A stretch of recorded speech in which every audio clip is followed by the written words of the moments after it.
Assalamu alaikum dostlar, катталуучулар.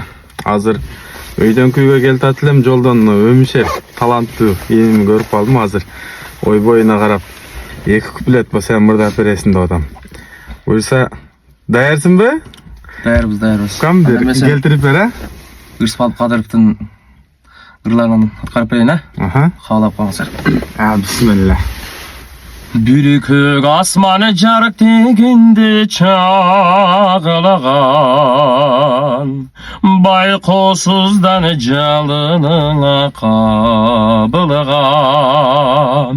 Bütel kimdi kurçamalı makabat Calgı senin ellesindi camılgan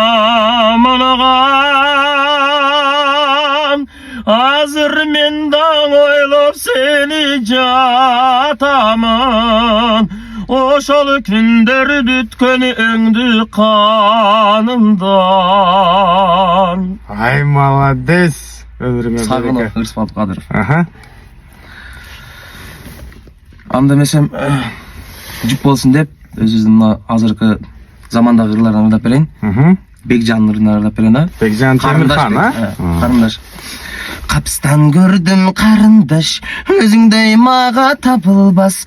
Жактырып жүрөм өзүңдү, сен үчүн жүрөк күндөм ас. Мен өзүң сонун карындаш, издесем нокенде табылбас. Сүйүп бер жашайм өзүңдү, сен үчүн жүрөм күндөм ас. Ай белең, жалгыз эм аткан таң элең, кол жеткиз аппак гүл элең, seni süyömün, sen dep jürömün,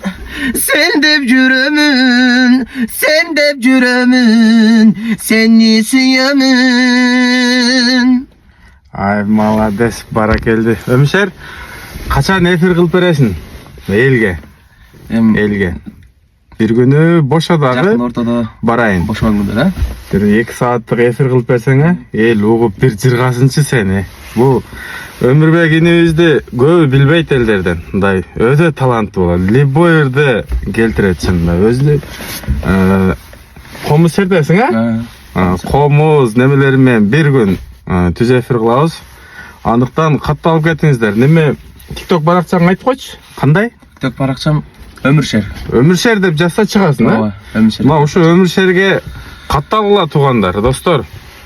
Өтө таланттуу бала, бирок кирип видеолоруна лайк басып, репост кылып, жакшы сөздөрдү калтыргыла. Жаш жигит. Талантын көрсөңүздөр, тан бересиңер чындап. Ассаламу алейкум.